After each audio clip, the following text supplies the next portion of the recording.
Good morning and welcome back to this new lesson about Dynamo. And today we're going to touch about complex geometries. And I will try to present three different ways to bring complex geometries into the family environment and then possibly into the project. So we'll go through the first approach, which is the direct shape approach, quick and dirty.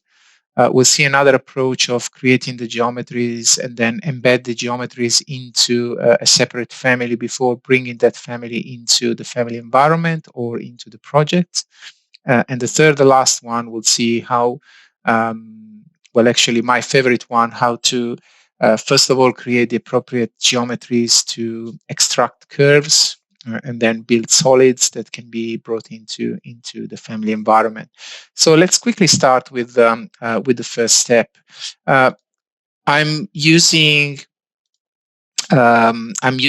the generic model adaptive components template, which is available through the templates library within Revit.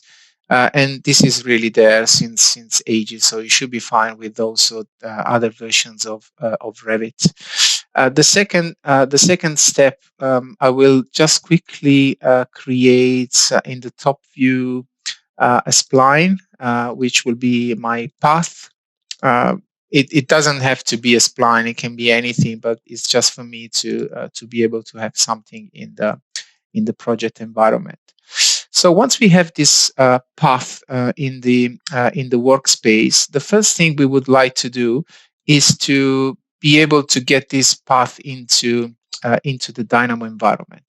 Again, just for the sake of this specific presentation, I will change the units from millimeters, which is the default one, into meters, and that will just get the curve a little bit smaller, the numbers a little bit smaller, and hopefully it's gonna be slightly easier to manage it. But it doesn't have to be meters, just for me, for getting the things a little bit easier and closer to the zero. As usual, first step is to jump from automatic to manual. At the beginning is not really complicated, so it's not going to affect anything in terms of execution of the script, but in the long term is always a good to have into a manual run process. Otherwise, if the process is taking too long, it will affect definitely, and sometimes will crash your Dynamo. So let's jump into this one. First, we want to select the object from the environment, and to do that, I usually use a select model element. So if you click on the select model element and then you pick the curve and you run the script, the result will be a curve by points. Effectively is not yet available in the workspace, and that's just because it's a Revit curve and is not yet a Dynamo curve. So to get that curve into the Dynamo environment, we use a node called element curves, and that's available.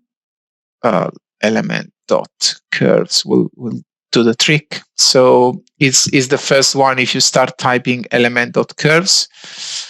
And what this will do will basically extract the underlying curves from the objects and convert that into a Dynamo curve. So if we run this one now, we can see that we do have a NURBS curve and not anymore a curves by point. And then we can start to see the curve in the environment.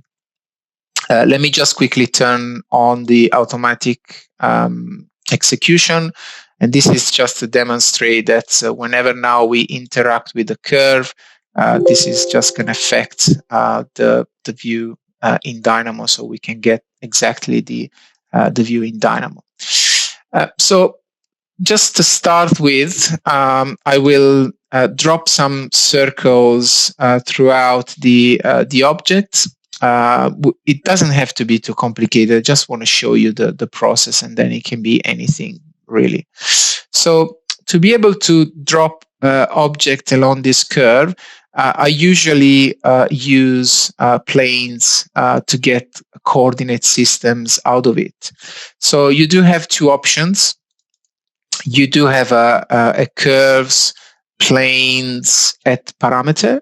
So that's one option. And this will basically get as an input a curve, and as a second input we'll get a set of parameters. So the default value will be the 0, which means what we'll do, it will create a plane at parameter 0 of the curve, which means the start point, and that plane will be with the normal to the plane coincident with the tangent of the curve at that point. So the tangent at the curve will be the normal of the plane, and that's one option. We literally need probably just this one as a starting point, because we can drop a circle and then use the curve as a path. But just to show you, you can get also curve dot coordinate systems at parameters.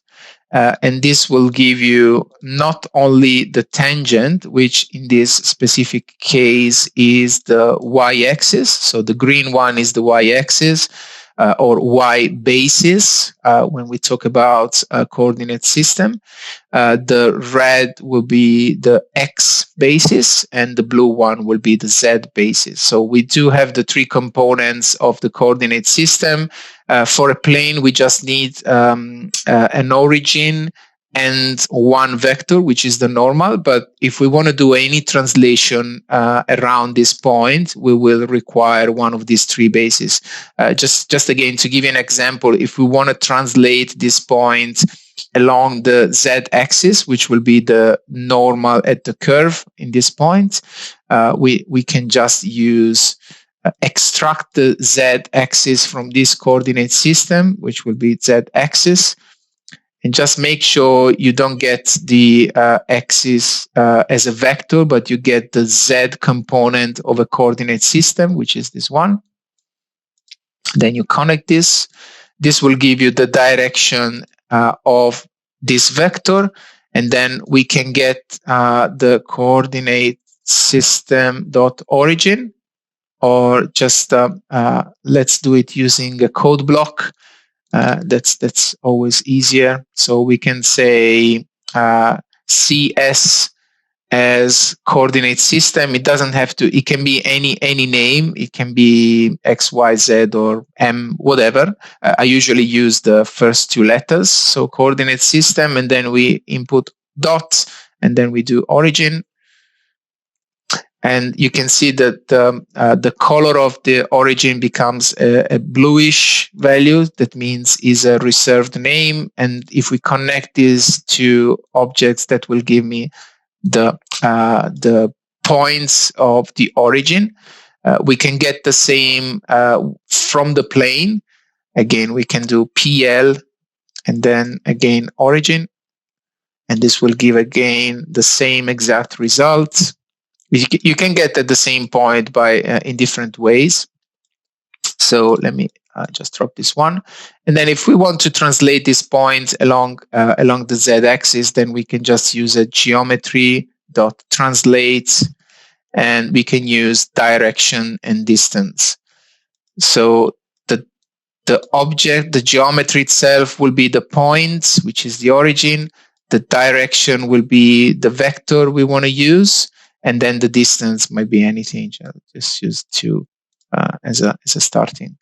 So if we basically zoom here and we do run, you can see that the point is translating. And of course, if you input a -2, that will go into the other direction. So if we want to create a line across this, we can just have a double geometry translate, which will go to, and then we can have another one going to -2.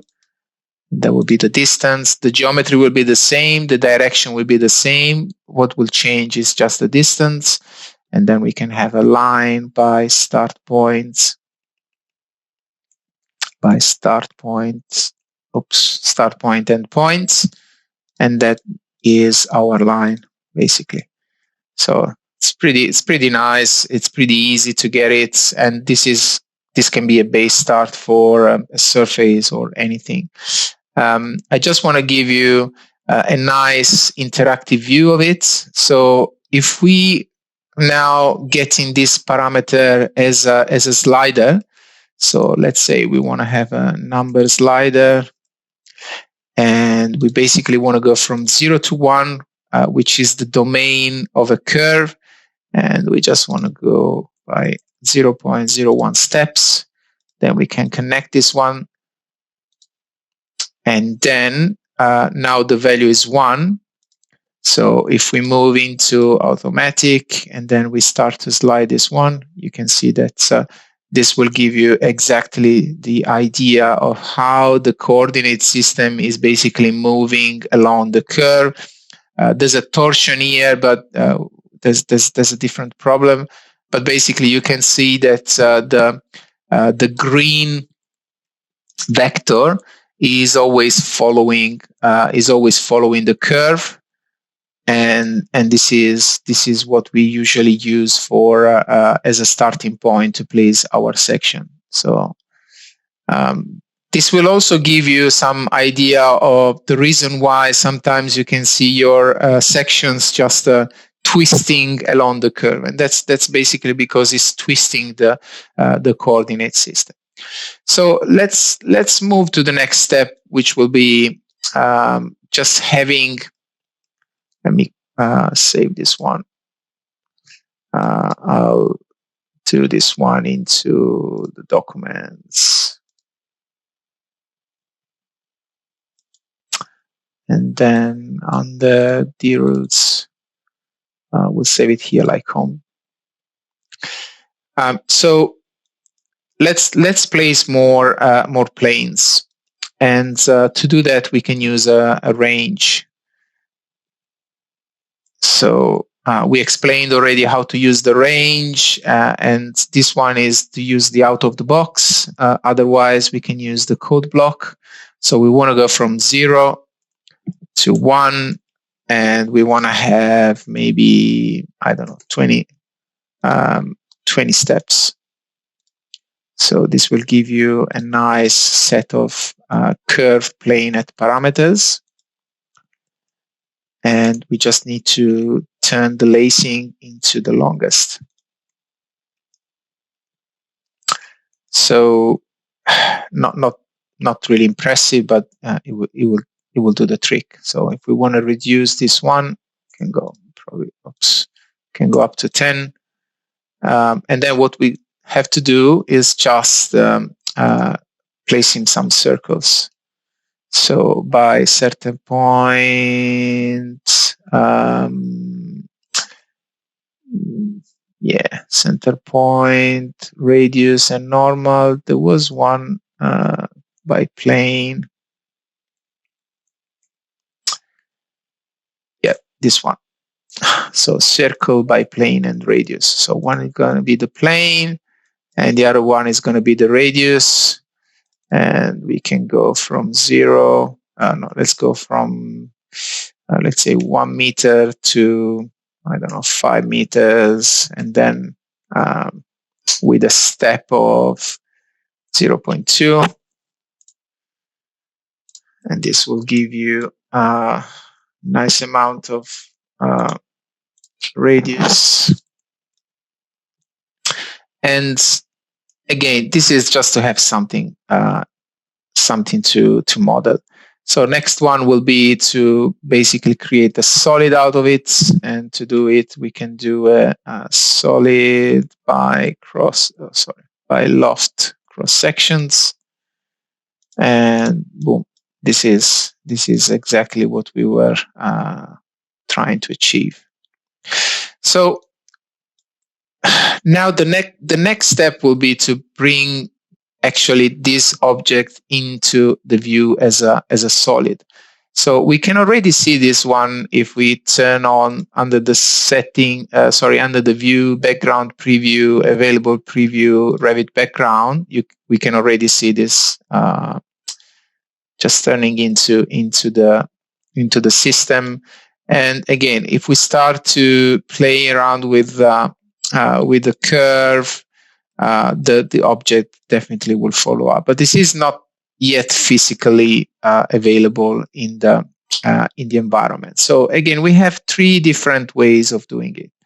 The easy one will be to use a node called import instance. So import import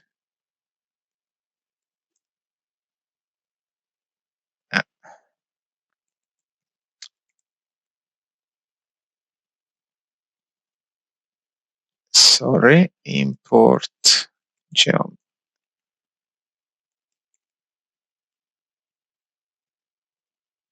by geometry.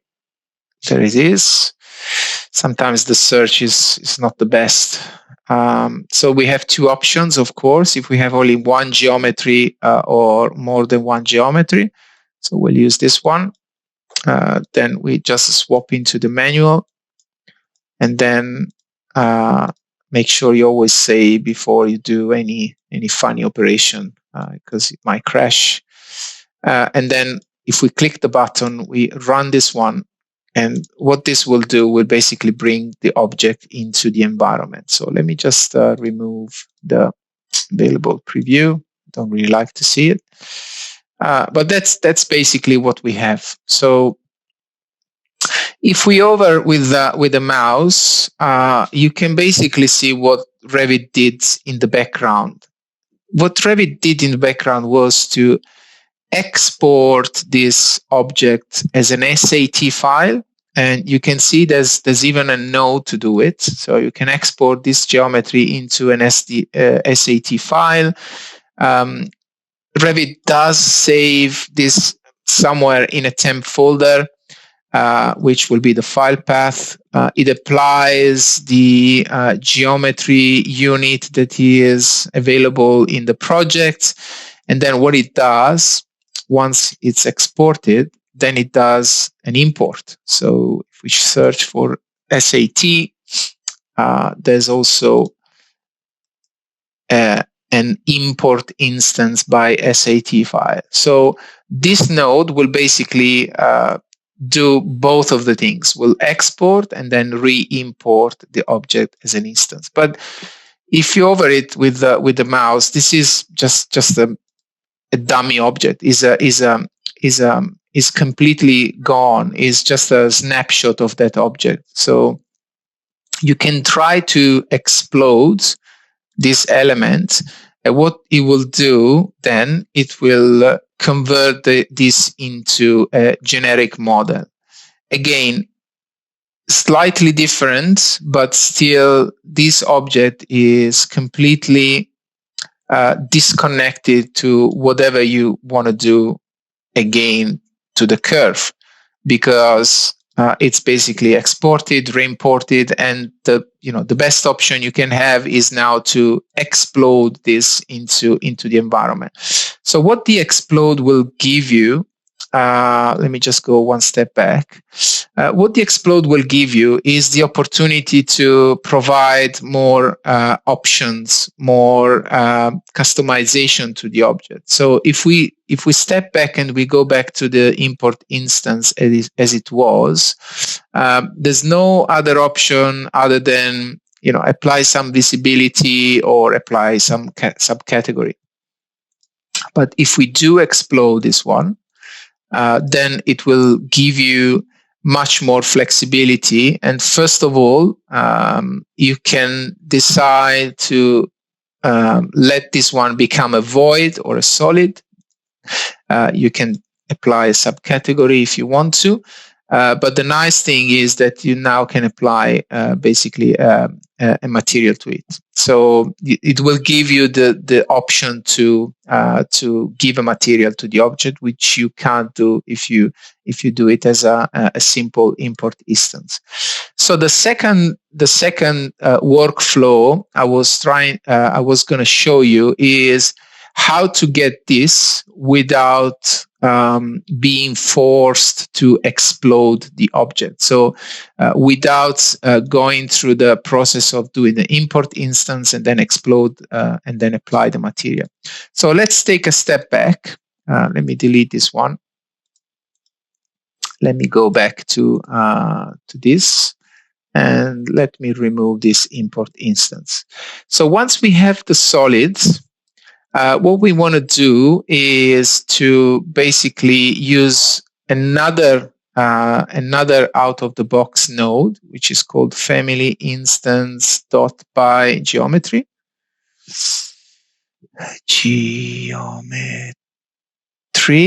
I do have some Spring nodes that does the same thing, but it's not what we're looking. Again, it's sometimes very complicated to get the right one. But if you start typing just by geometry, this should give you exactly what we are looking. So it's called family type, not family instance, sorry. So if we go under Revit, we go under elements, and then we go under family type, we do have by geometry. You can have also void by geometry, which is the same exact thing, except it's creating a void. So this accepts few inputs. The first one is, of course, the solid geometry we are looking for. The second one will be a name. And the third one will be a category, and the fourth one will be the template we want to use. This is going to be a geometry and adaptive components. Then we can apply a material, and then we can apply a subcategory, which is default by a null value. So let's first of all start with the solid. Radius parameter as an instance. Say OK. And let's bring this into another container family. Just remember that this one needs to be shared to be able to read it inside a project. So let's keep it shared.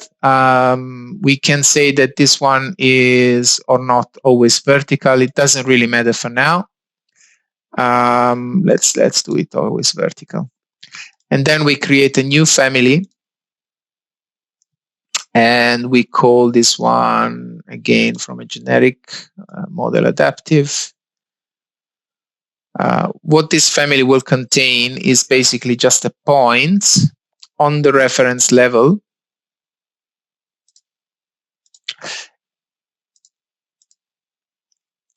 And this point will just host the this section. So let's load this one into the family 9. Let's go in a 3D view.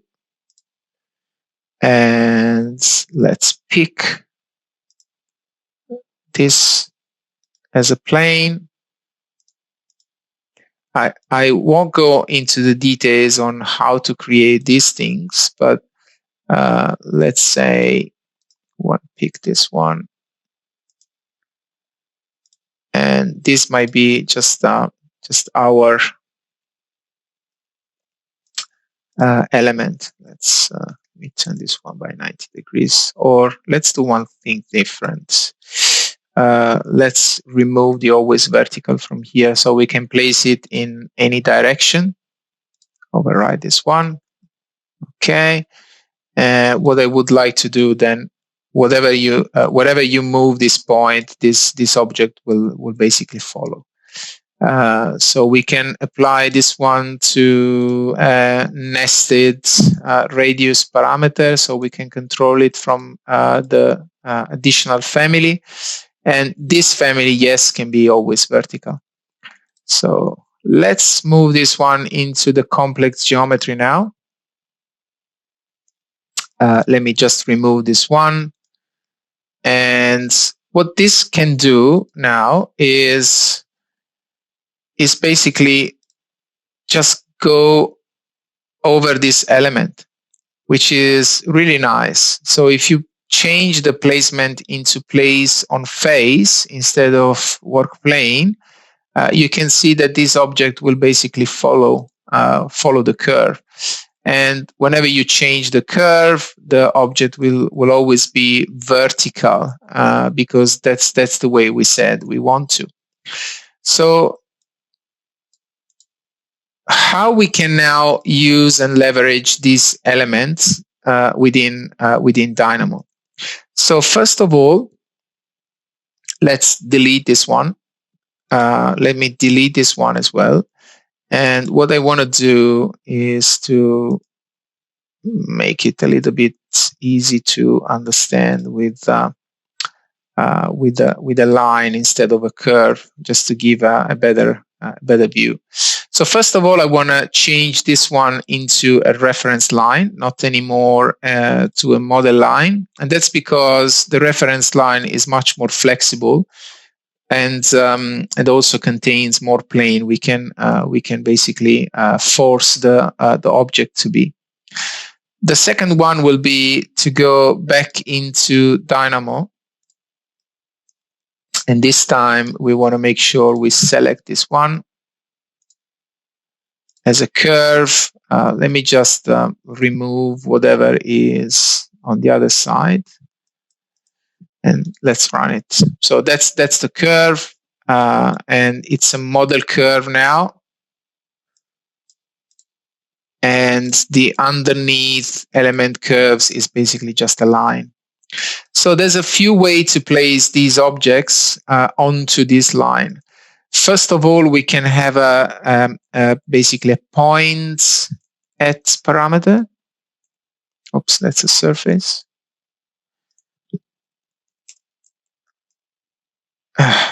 Point at chord length will be fine, or segment length, doesn't matter.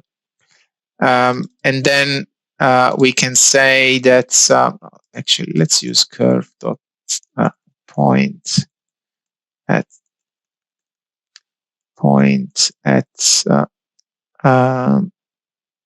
segment length.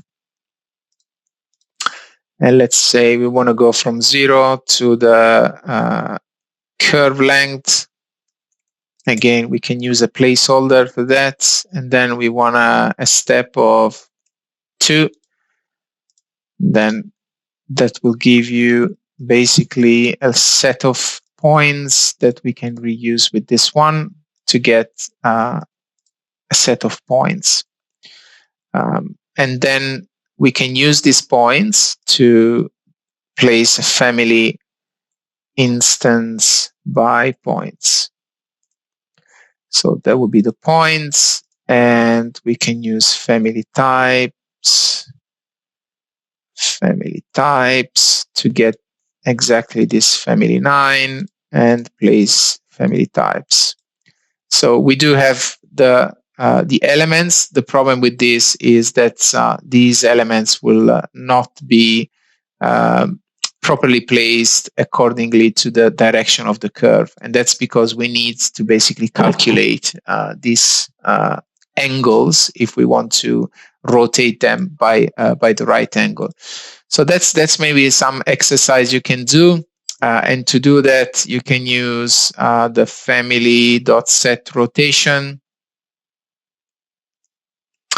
Just search for set rotation, and what you have to give is the family instance plus the angle, whatever the angle is. Now I'm just faking an angle, but this will give you an idea of how you can rotate the objects by the proper angle. Actually, if this line was perfectly aligned to this direction, probably this angle will work, but you get the idea.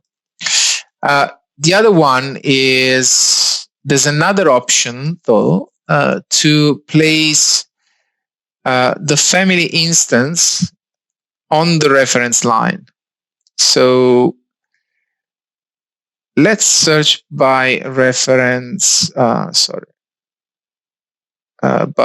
parameter on curve reference. So we can have reference points by parameter on curve based on the reference line. And this will give you the opportunity to create basically reference point where you can manually place the object, but still this is not what we are looking for.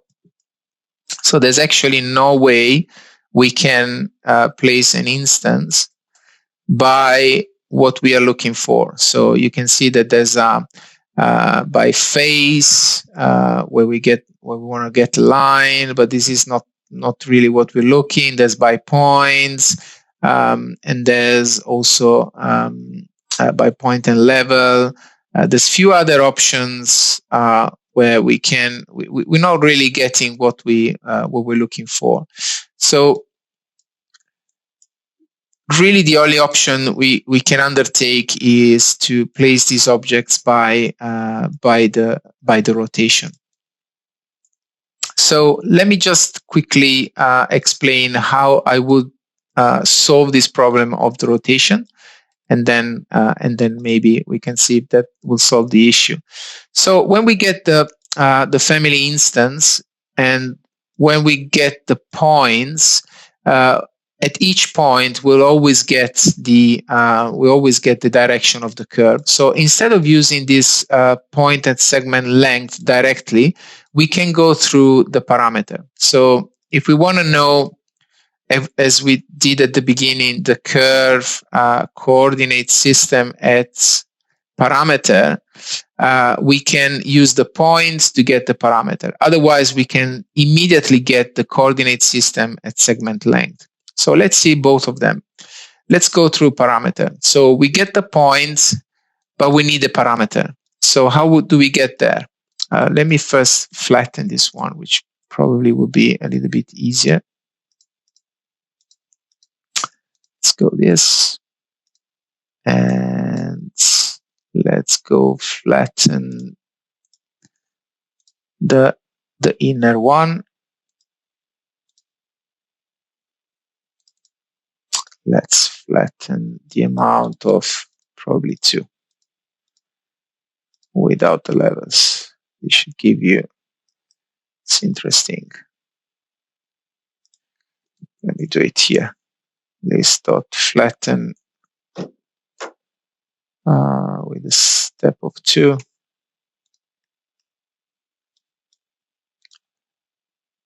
And let's remove the flatten from here, and let's go straight into this one.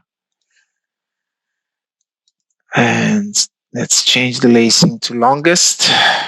So we get all the points with the level 1. We're still missing the last point, but it's fine. So we get a point, and we're gonna get we want to have a parameter. So what we do is curve parameter at points. So we get this, we get the point, we get the curve, and we should get a list of parameter. Again, we need to go on a longest lacing to get all of them, and then again we can get curve, we can get parameter, and then we go again on lacing longest. It's fine, and we get all of them. So we're really interested into the direction of the curve, and that's why we want to have the y-axis of this coordinate system. So we get the y-axis of the coordinate system. Always make sure you get the axis. Boom. And then those are all the vectors. So now we need to calculate the angles formed by the y-axis and the direction in which the family was created, which is basically the x. We can go back to the family 9, and see that if we look at the top, the family is facing as a normal the y direction. So we need to calculate that angle. So let's go here. Let's get x-axis this time as a vector. And then we want to get the angle between the x-axis and the vector, the y-axis from the coordinate system. So we can do angle vector dot angle about axis. So one vector is this, the other vector is this, and we can get the z direction as a rotation. So z axis as a rotation axis. Then we apply this one, and those are all the angles, which I'm assuming now they are all 90, which is right. And then what we can do now is do the set rotation. So we apply this, and we apply this as a family instance. So let's go run, and that's it. So if we move the line now, let's move the line a little bit. We go run. You can see that the angle now is 105. So we should get this minus the angle. Should be right. I never get this at the first point, at the first time. So never. Just every time I always get this one wrong. Yeah, it's 180 minus the angle. And that's because the angle is calculated between 0 and 360. So it really depends on the value. So, but this is only the first step. So we get these objects now. We can possibly change these values again using Dynamo or not Dynamo. It doesn't really matter. But let me just go with the radius of 1 for all of them, and maybe just some in between. We go 1.5, and then let's go last 1, 2, 3.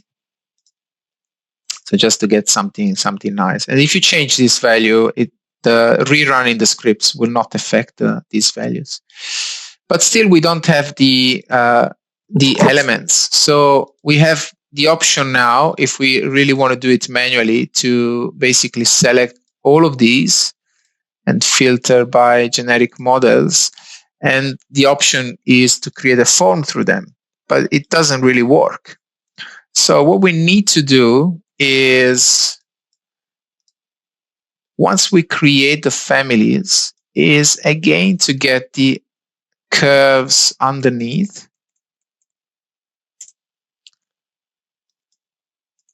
Element.curves.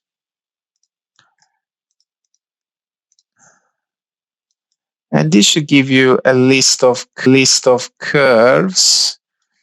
of the underneath objects. So yeah, I just forgot to remind that when we actually embed the family into a container family, and that's the reason why I told you at the beginning that the profile itself needs to be shared, because we need to be able to get this line into the project. So what we need to do once we have placed the elements and we basically manage to get them in the right location, is to extract the elements inside the family instance, and then from them we can get the curves. So those curves then will be actually the curves we are looking for. So this one can go, for example, to 1 point whatever. Then if we run this one, we'll get the new curves in. So from these, then we can go and do a form. So let's first do the flatten, and let's get only the curves. And then we can do a form by loft cross sections. And this will definitely give you an object, which is then which keeps basically the connection with the geometry. So if we go and we change this value afterwards, then the object is still connected to the element. So it's slightly more complex in terms of getting the right inputs and the right elements. But this one, compared to the previous two options, still gets the possibility to apply materials, still gets the possibility to apply a different subcategory, can still be a void or a solid. It doesn't really matter. But the difference with the previous one is, first of all, you don't need to create a separate element. And second, it still is connected to the element. And if we really go and change the way the curve is, let's unfreeze this one.